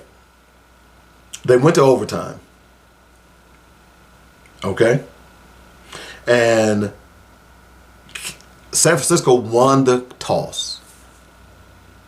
What they should have done in overtime is kick and got the ball after they saw what Kansas City was going to do. Instead, they received the ball, drove down, kicked the field goal. At that point, Kansas City knew every play was 4-down territory for Kansas City. Kansas City had already said, they said in the aftermath that had it been the other way around and the 49ers had scored a touchdown, they were going to go for 2. We also learned that Kansas City rehearsed all of this in the 2 weeks prior to the Super Bowl. They knew the rules. They knew what they were going to do. Apparently, the 49ers didn't. And I shouldn't say apparently. We know they didn't because there were two players in the aftermath who said that they didn't do them. One of them was Juszczyk, their fullback. They didn't even know the overtime rule. How is it that you're preparing for a Super Bowl and your players don't even know the rules? By the way, these rules have been put into play for 2 years now. And y'all don't know the rules? Kansas City said that they talked about the rules. They practiced around those rules. The 49ers did not. And he claimed in his post-game press conference, he claimed that he was following the analytics. Well, here's the thing. What analytics? Because there has not been a overtime game in the Super Bowl. So there are no analytics that you could have used to influence your decision. He was playing for the third possession. Huh? You the head coach, bro. If you receive and kick a field goal, Kansas City goes down and scores a touchdown, there is no third possession. How's it that you're getting paid all that money and you didn't know that? So we have a track record now of Kyle Shanahan not being a good game manager, and no one's talking about this. Now, Chris Canty on ESPN really ripped him, and he should have. Others are making excuses. So let me go on, because this was interesting. He didn't tell his team about the overtime rules. Made a stupid decision in OT. That means he received the ball instead of kicking the ball off. We talked about that a little bit. One of the other things that he did was stop running the ball. They went away from their game plan. It wasn't like Kansas City was really stopping them, but they were. But look, let me go back and tell you. I said, because my son and I were looking at some of the prop bets, and I said if CMC got over 80 yards, Kansas City is going to be in trouble. Well, guess what? Christian McCaffrey was 22 for 80 yards. Okay? Y'all get that, right? He also had 8 receptions for 80 yards. He had over 160 yards. By the way, Christian McCaffrey is a bad boy. He's an old school running back. You know, when I grew up, running backs rarely came off the field. They blocked, they ran the ball, and they caught receptions out of the backfield. That's Christian McCaffrey. I would argue today he's the best running back in the game. Period. End of story. There's no one better. Been a fan of his since Stanford. But you stop running the ball. They were clocking Kansas City 4, 5, 6 yards a pop with McCaffrey. You stop running the ball. Okay? You couldn't score 20 points in 60 minutes. Let me do this. Let me just go ahead and pull up the stats for the other receivers. Y'all mind? Brandon Ayuk, 3 receptions for 49 yards. You stopped throwing to him. Jennings, he had 5 targets, 4 yards. Deebo Samuels, the guy who stirs the drink, is not Brock Purdy. We know this past season when they went on that 3-game losing streak, Deebo Samuels was out. He had 3 receptions and 33 yards. Kyle Juszczyk, 2 receptions, 31 yards. George Kittle, their tight end, who was a bad boy, he had 2 receptions for 4 yards. It wasn't Steve Wilkes. We'll take a break. We got more to come. You're listening to the Weekly Sports Magazine on Dynamic Day on JoinNetRadio.com. Hey, beautiful. You look gorgeous. Are you doing something different? There's a healthy glow about you. Thanks. I'm just my natural self. Come on. What's your secret? Okay, since I found SkinTentional.com, I've been getting a lot of those comments. SkinTentional.com? Yes, SkinTentional.com is handcrafted, luxurious natural baths and body care products. Crafted for those with a designer's taste for high-quality skincare products but won't break your bank. From body butter to oils and soaps, SkinTentional has something for everyone, including the man in your life. Get your man some beard balm and oils, and yes, they offer body butters and soap for him as well, without making him smell like flowers. Go to SkinTentional.com and check out their amazing products. They believe self-care should be an intentional and joyous experience for all. SkinTentional.com.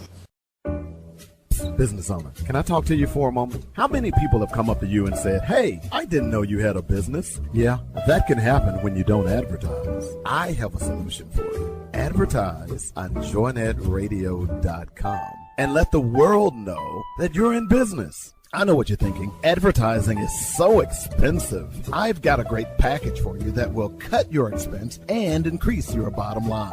It's only $125 for startup and new businesses. Call me, David W. Coleman, at 615-554-0568, and I'll put together a package specifically for your business. Now is the time to tell the world, hey, I'm in business. Come spend your money on quality goods in my store. Let us help you at joinetradio.com. Here's the number. Call me, 615-554-0568. We are here to assist you in building your brand.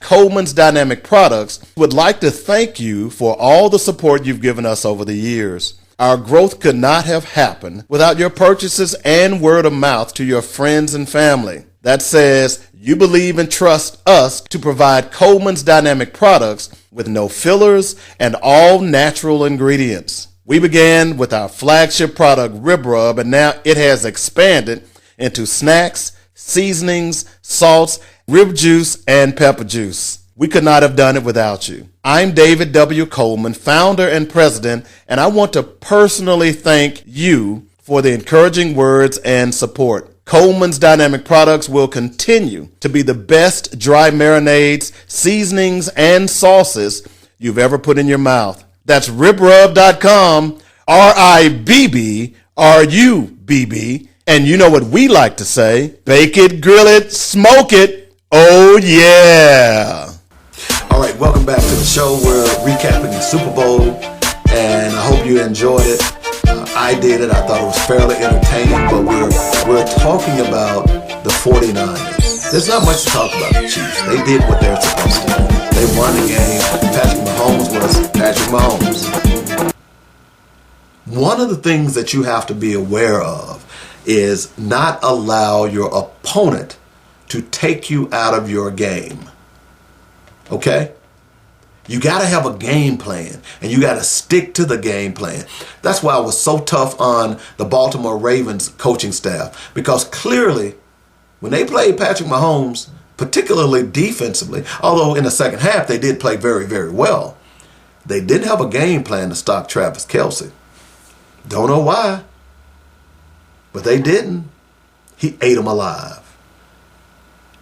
Clearly, the 49ers had a game plan to stop Kelce in the first half because he only had one yard, one reception.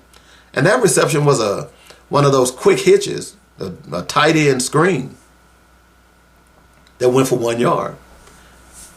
He got loose in the second half. So clearly something was not right. And we started off last segment talking about Steve Wilkes, the defensive coordinator, who was fired on, Thursday, I believe? This past Thursday? Or maybe it was Wednesday. And a lot of people were upset. Some said he deserved it. So let me ask you a question. And by the way, Kyle Shanahan did say that, suggested that there was some conflicts between him and Wilkes. So let me ask you a question. If I'm going to hire somebody then aren't you going to hire him and let him run his game? Look, you can't take care of your offense, yet you trying to run the defense too? If I'm going to hire a defensive coordinator, I'm going to trust him to run his game and do his job. So here's Kyle Shanahan's defensive philosophy. He runs the 4-3. Now, what is a offensive coordinator doing having a defensive philosophy of running a 4-3? Steve Wilkes' philosophy that he has used since he was a DC in other places and head coach was the 3-4. That was his philosophy. So if I, Kyle Shanahan, have a defensive philosophy, see, basically what I would have done is, okay, I would have brought all of my prospective candidates in and decided, okay, what do you run? I would have had him at the board. All right, so if the offense runs this, how is your philosophy going to guard against this play? And I'm sure that's what they did. Or if they didn't, something was wrong. And then at that time, you look at your candidates and say, okay, I like the 4-3. I'm the head coach, but it ain't my job to run the defense. I'm going to hire someone and let him live or die by his philosophy. This is why the argument against Steve Wilkes by so many of these people was moot. Made no sense. Steve Wilkes is a 3-4 coach.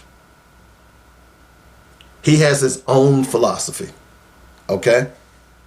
He has his own philosophy. He doesn't run the 4-3.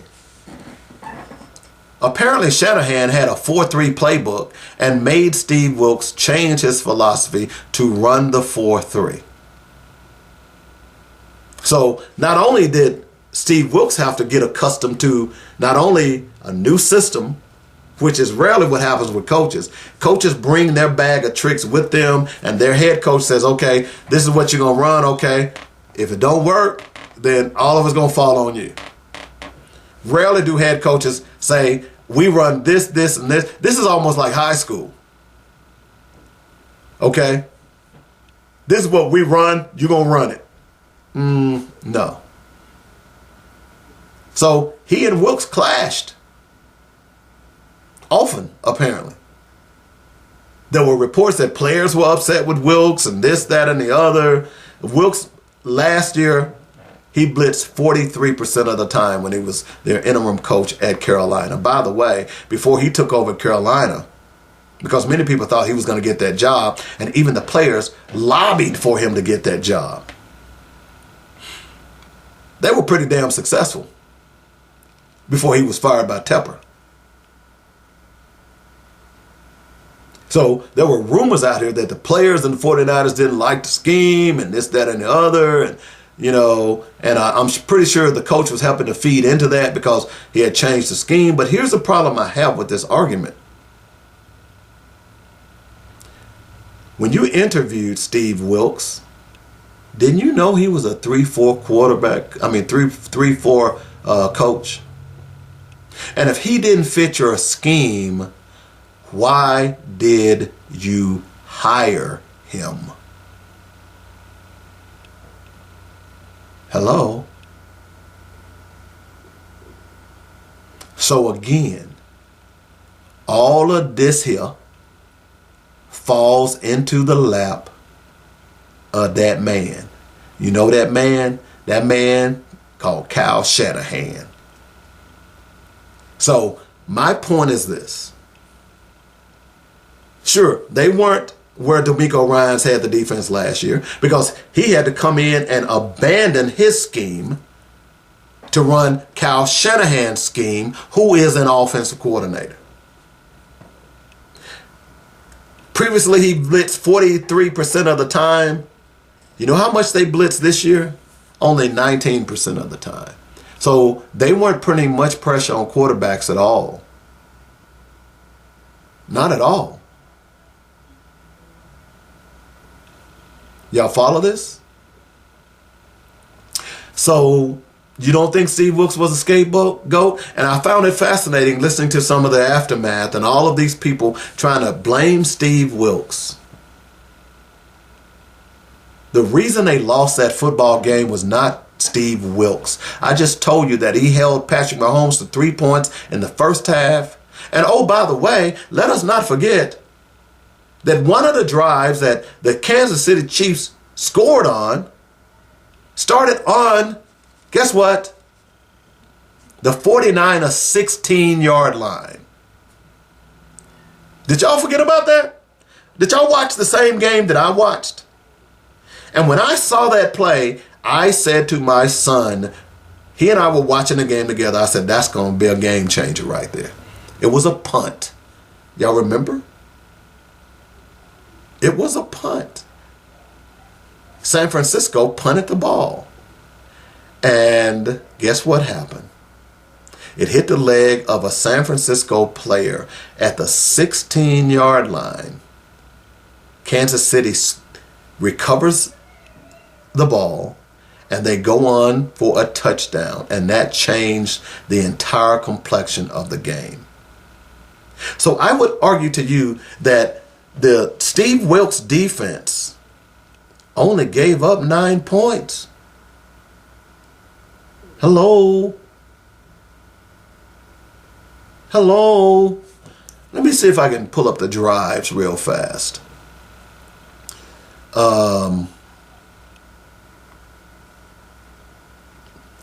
Let's see. 3 plays, 4 plays, 5 in the first quarter. This is the Kansas City drives. Okay? 3 plays, 4 plays, punt. Oh, by the way, 3 play, let me do it this way. 3 plays and punt. 4 plays and punt. Okay? Second quarter. 5 plays, fumble. 3 plays. By the way, they got minus 3 yards on that. By now, they got 16,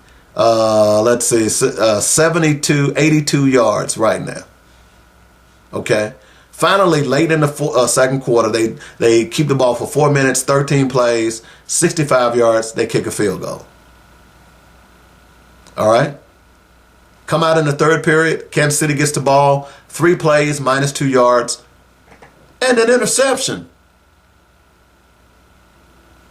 The next time they get the ball, 3 plays, 9 yards, a punt. The next time they get the ball, 4 minutes, 9 yards, 47 yards, and a field goal. They get the ball again, 3 plays, 8 yards, and a punt. 1 play, 16 yards, and a TD. That was the fumble, or I should say the kick, the punt that hit a San Francisco player. Y'all get this, right? Now, in the fourth period, there were some long plays. But my point that I'm trying to make to people is that what was going on with Steve Wilkes and this defense, they played a hell of a game. And there is no way you can convince me that Steve Wilkes should have been fired. He was scapegoated because Kyle Shanahan figured that, hey, let me take this heat off me. Let me fire him. And it'll look as though he was the problem and think that people weren't paying attention. But see, numbers don't lie. Look, 1, 2, 3, 4, 5, 6, 7. 7 possessions either ended in a punt or a turnover. That's a hell of a defensive game. I'm going to tell you. Hell of a defensive game. So all of you all out there who is carrying Kyle Shanahan's water, just remember, there's a hole in your bucket. All right. So I think we've covered everything for the Super Bowl. So just wanted to give you a good recap of that, my thoughts on it, where we move forward right now. I got to argue. You got to argue at this point that Kansas City is a dynasty. They say you win 3, you're a dynasty. They're a dynasty. And their defense played out of their minds this year. But they shut Lamar Jackson down. Bad game plan and all. But they played a heck of a year.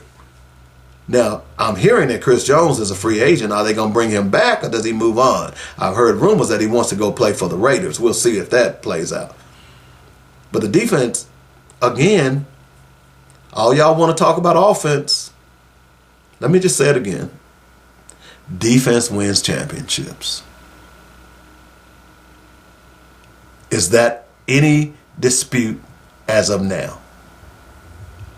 See, we're so caught up in talking about Mahomes and talking about Callahan. No one's really talking about how that defense played. And that defense played their asses off all year long.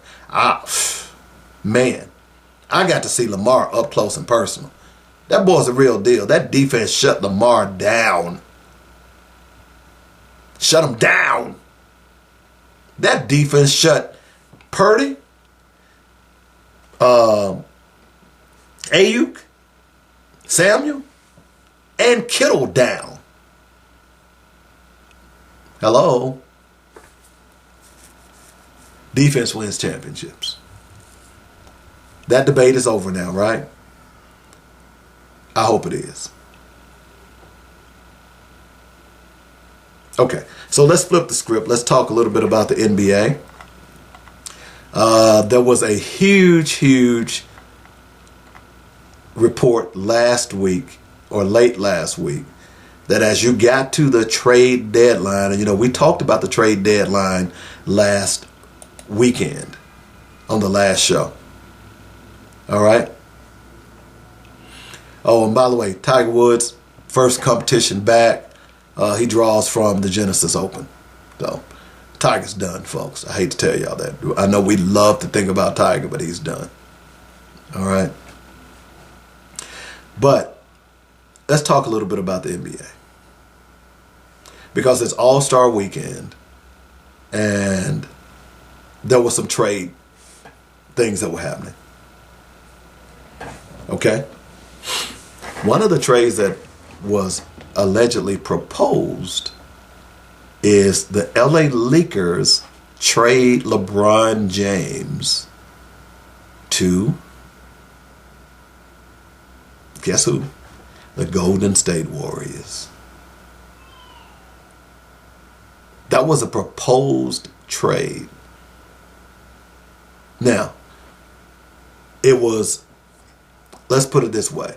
The Golden State Warriors front office approached the Lakers, and it was asked that to run it by Rich Paul, LeBron's agent. And the reason that the trade didn't go through, according to reports, is LeBron nixed it. He wasn't interested. Now, the fascinating thing about it is the Lakers apparently didn't say no. They basically okayed the Golden State brass to run it by Rich Paul. I don't know what the Lakers would have benefited from it, because there's nothing that you could have gotten for LeBron that would have, who, Klay Thompson? Who? Look, Klay's better days are over. Let's be realistic. Okay? Who could you have gotten? Draymond Green? No. How would that have worked out? Let's take a look. How would that have? I'm just curious. Kuminga, who is finally playing better. Andrew Wiggins. Who would you have traded for LeBron James? Chris Paul, maybe you could have dumped some salary. Moses Moody. I'm just kind of looking at their roster right now. I don't know that you could have traded any. I don't really see anybody on him worth trading for. Gary Payton Jr.? I mean, the second. But it would have been fascinating. And here's why. To see LeBron and Steph play together, oh man, can you believe that? I could see LeBron facilitating Steph, and he's wide open. So here's the conversation that came out when this trade was, when people talked about it, and it was nixed, obviously. Would LeBron have made that trade? Now, many of you all know that Bronny is playing at USC. He's a proud papa. I doubt if LeBron is going to leave California anytime soon until his kids graduate. He wants to see them play. He also wants to be able to play with Bronny. Late last week, of course, the Lakers suggested that they might be interested. Maybe. He wants to be able to play with his son. But the other things that I found interesting was if LeBron would have left and went to Golden State, it would have tarnished the Cleveland Cavaliers championship in which he brought to Cleveland. It's amazing how some of these folks think. Wait a minute. You the Cleveland Cavaliers. You ain't won a damn championship in 50 years. 50. LeBron wins you a championship. And now he goes to Golden State, one of the teams that beat you in the championship in the finals one year. And all of a sudden, you're going to say your championship that you won with LeBron is tainted?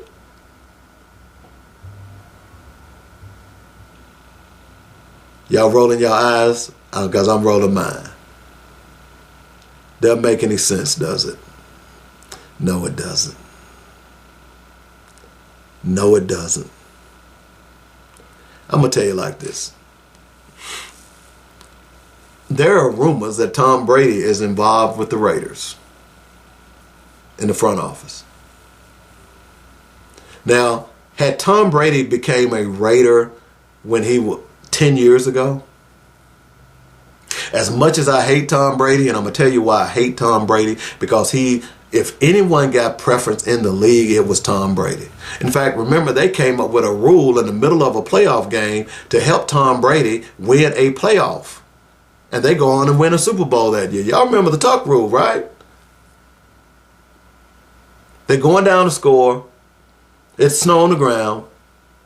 He gets sacked. He fumbles the ball. All of a sudden, they say it wasn't a fumble because he had tucked the ball. So that wasn't a fumble. Everybody knew that was a bunch of crap. They go on that year and win the Super Bowl. So of all people, I can't stand Tom Brady. I can't stand the Patriots because they some cheating dogs. Look, Spygate, Inflategate, they some cheating dogs. Nobody wants to admit that. That's why when they say how Tom Brady was the greatest, yeah, he won a lot of championships, but he got a lot of help. He did. But at the end of the day, if Tom Brady can come and help my team, I'm still going to look at him with a side eye. But hey, it ain't going to matter to me. So why would someone say, and I love the way they try to impart their stupidity on LeBron James. I love it when they do this.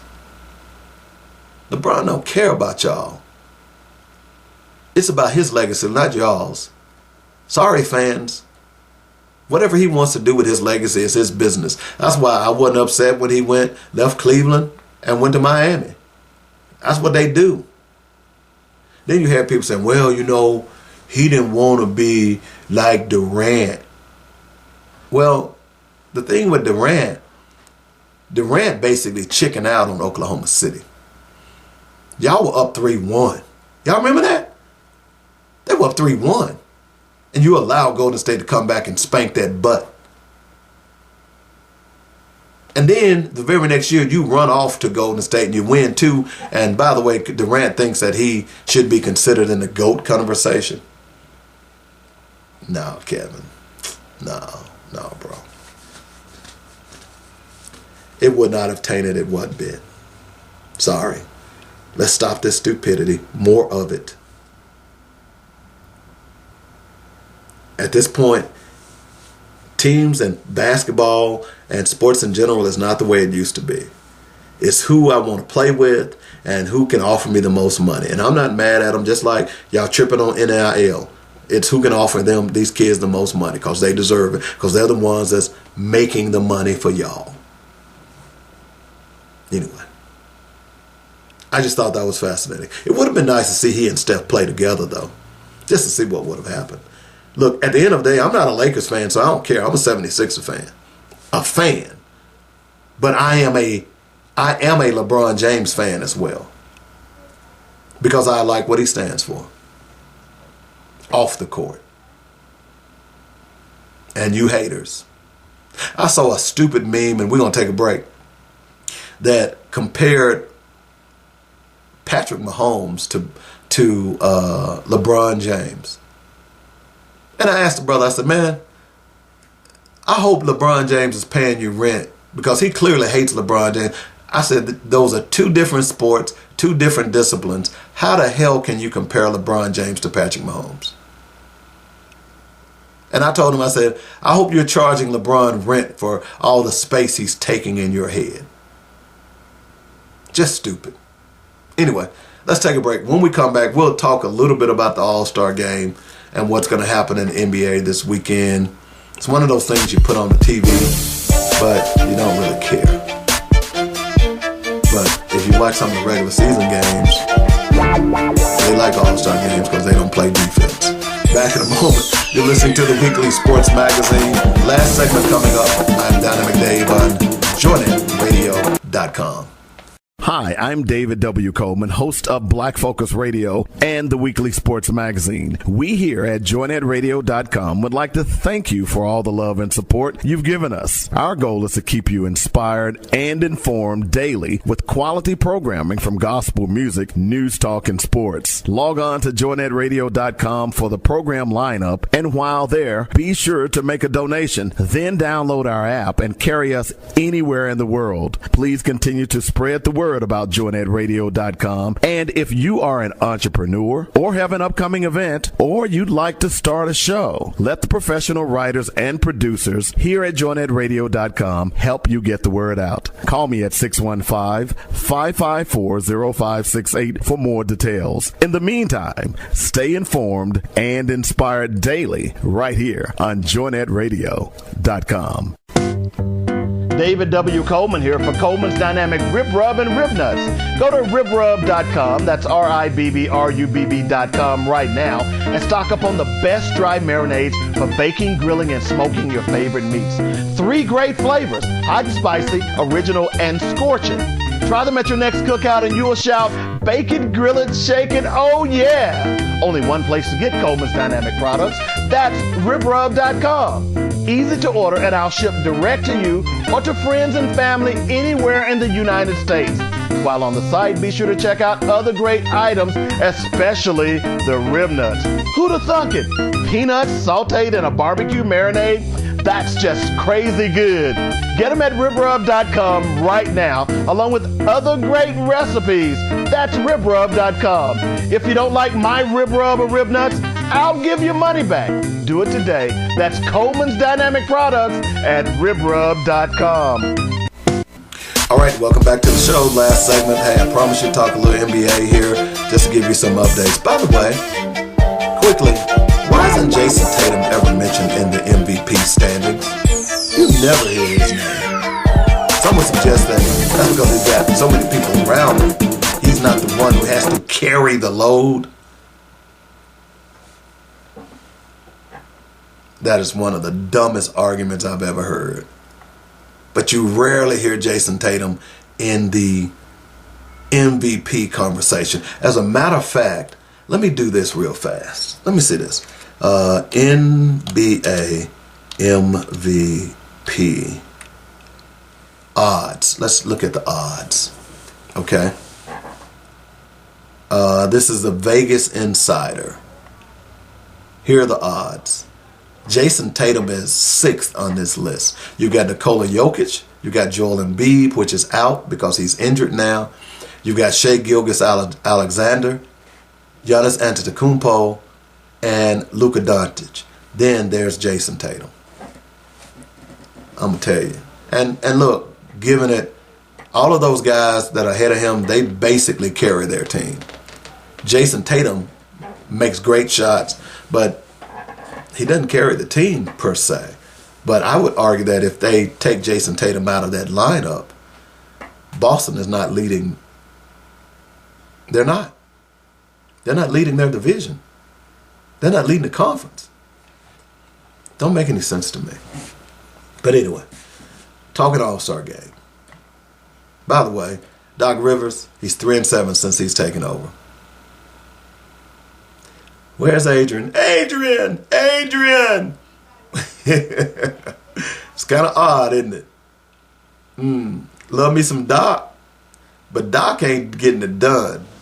And what it says to me, your problem, as I said when this haul first broke, your problem is Giannis Antetokounmpo. I'm just saying, don't get mad at me. That's your problem. And I will go out on a limb right now and say this. I'll say this. The Bucks ain't winning the championship. I will tell you this also. I don't even think they're going to make to the conference finals. Don't think so. And Doc Rivers will be sitting on the bench. He'll be doing play-by-play again. Love me some Doc, but he can't win the big one. All right. So the team captains for the Eastern Conference is Giannis. For the Western Conference, it's LeBron. Here are the starters. Wow. You got Embiid, who probably will not play because he's injured. You've got Tyrese Halliburton, who's having a heck of a year. Damian Lillard and Jason Tatum. Wow. Heck of a starting five. For the Western Conference, you've got Luka, Kevin Durant, Shai Gilgeous-Alexander, LeBron James, and Nikola Jokic, the Joker. Here are the reserves. Bam Adebayo, Paolo Banchero, Scotty Barnes, Jaylen Brown, and Jalen Brunson. Okay? And for the Western Conference, you got Devin Booker, Steph Curry, Anthony Davis. Still don't know why he makes it every year, but, you know, whatever. Anthony Edwards and Paul George. Karl Anthony Towns. Kawhi Leonard. And, here are the others. Donovan Mitchell for the Eastern, Julius Randle, and Trae Young. Those are the reserves.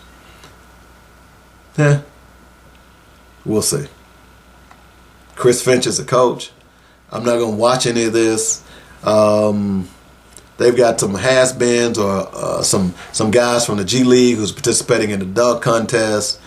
They got a three-point shooting contest that's going to be interesting as well. This is All-Star Weekend for you guys. Do you watch? As I said earlier, it's one of those games that you put on. If you're at a bar or if you're at home, you're milling around, you put the game on, you might be cooking or whatever the case may be, but you don't watch the game. You don't sit and watch. Back in the day we used to, but it's gotten so pathetic. I won't even say back in the day, because after the end of the day, you can watch All-Star games now, guys who don't play defense in regular season. Let me give you an example. These All-Star games are typically 160, 155. Well, last night, I want to just give you a score. Was it last night? Let me give you a quick score.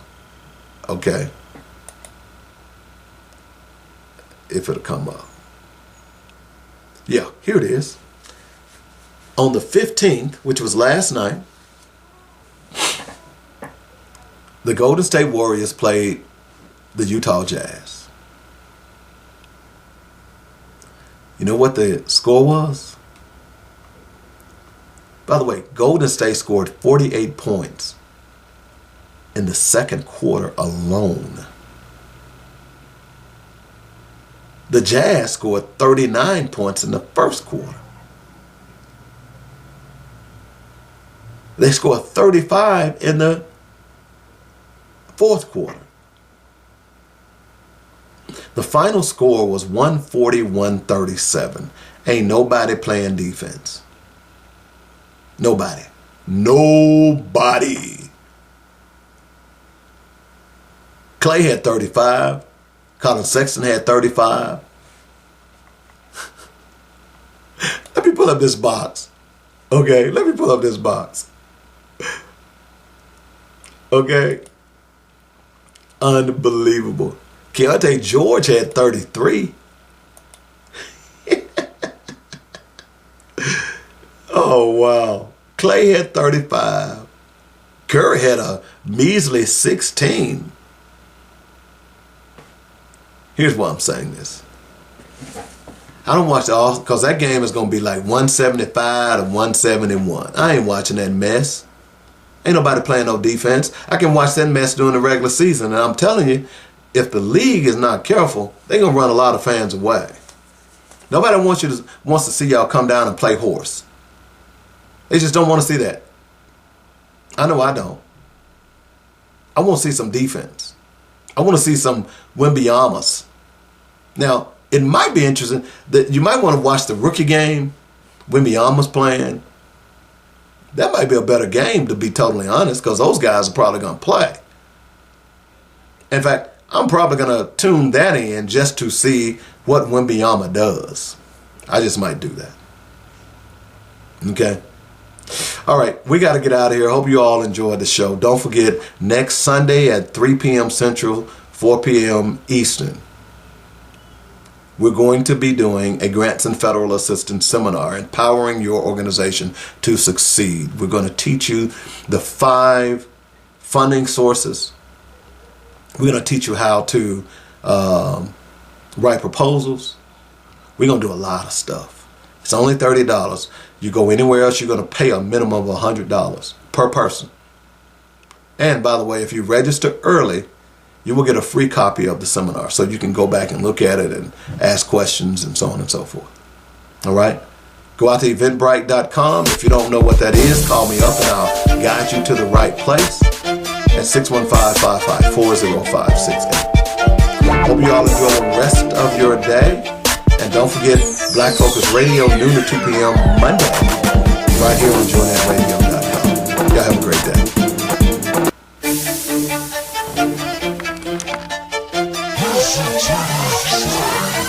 Thanks for listening to the weekly sports page with Dynamic David Coleman. On Dice Right, ice cream, alert, 654 Jose. Okay, 1-0. Tune in every Saturday morning from 9 to 10. Check it. Brown, Richmond, 96 double. 96 double. Check, oh, what a player, what a player. Until next week.